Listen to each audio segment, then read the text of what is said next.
अस्सलाम वालेकुम। जैसा कि आप जानते हैं, इस मैगी के लिए कहा जाता है कि 2 मिनट में बन जाती है, जबकि ऐसा बिल्कुल भी नहीं है। हमें बहुत सारी मेहनत करनी पड़ती है और बहुत सारा वक्त भी लगाना पड़ता है।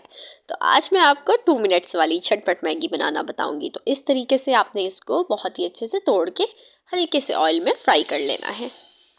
आप सोच रहे होंगे कि इस तरीके से मैगी को क्यों तोड़ा गया, क्योंकि मैगी को तो साबुत खाने का ही मज़ा आता है, लेकिन जो आज की हमारी रेसिपी है उसके लिए उसको इस तरीके से तोड़ना ज़रूरी था।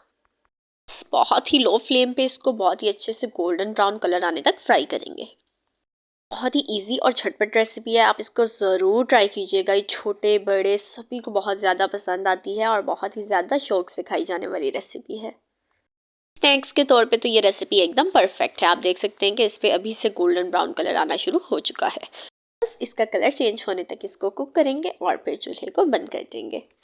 अब इन फ्राइड नूडल्स को एक बाउल में निकाल लेंगे और इसी के साथ अब इसका जो दूसरा और मेन इंग्रेडिएंट है वो है पीनट। तो इसी तरह से आपने रोस्ट की हुई मूंगफली ले लेनी है, नहीं तो मूंगफली को लाकर उसको रोस्ट कर लेना है और वो भी आप इसमें शामिल कर सकते हैं। ये ऑप्शनल है, लेकिन इससे इसका जो टेस्ट है वो मज़ीद बढ़ जाता है। तो ये थे हमारे आज के 2 मेन इंग्रेडिएंट। अब इसमें आप डालेंगे बारीक प्याज कटा हुआ और इसी के साथ बारीक कटा हुआ टमाटर, बारीक कटी हुई हरी मिर्च। अब इसका अपना ही टेस्ट मेकर इसमें शामिल करके इसको बहुत ही अच्छे से मिक्स कर लेंगे। और इसी के साथ यहाँ पे मेरे पास एक लेमन मौजूद है, जिसको मैंने 2 पीसेस में कट कर लिया है और वो इस पे निचोड़ देंगे और बहुत ही अच्छे से इसको मिक्स कर देंगे और हमारी ये आज की मैगी भेल बन के तैयार हो जाएगी। आप अपने टेस्ट के हिसाब से भी डाल सकते हैं। अगर आप चाहें तो इसमें नमक, चाट मसाला या काली मिर्च पाउडर, ये सब चीज़ें भी शामिल कर सकते हैं।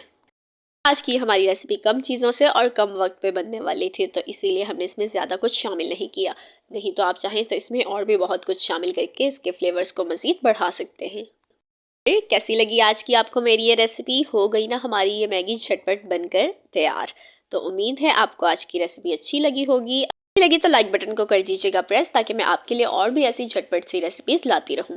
इसी के साथ मुझे कमेंट सेक्शन में ज़रूर बताइएगा कि आपको आज की ये झटपट रेसिपी कैसी लगी। बहुत ही इजीली बन जाएगी और अगर आप चाहें इसमें से कोई चीज़ स्किप करना तो आप स्किप भी कर सकते हैं। जो चीज़ें आपके पास मौजूद हैं आप उन चीज़ों से इसको बनाएं। बहुत ही मज़े की और डिलीशियस झटपट बन जाने वाली मैगी हमारी आज बन के तैयार हो चुकी है। हो गया ना मैगी को 2 मिनट में बनाना आसान। अपना अपने प्यारों का ख्याल रखें, मुझे भी दुआओं में याद रखें। अल्लाह हाफिज़।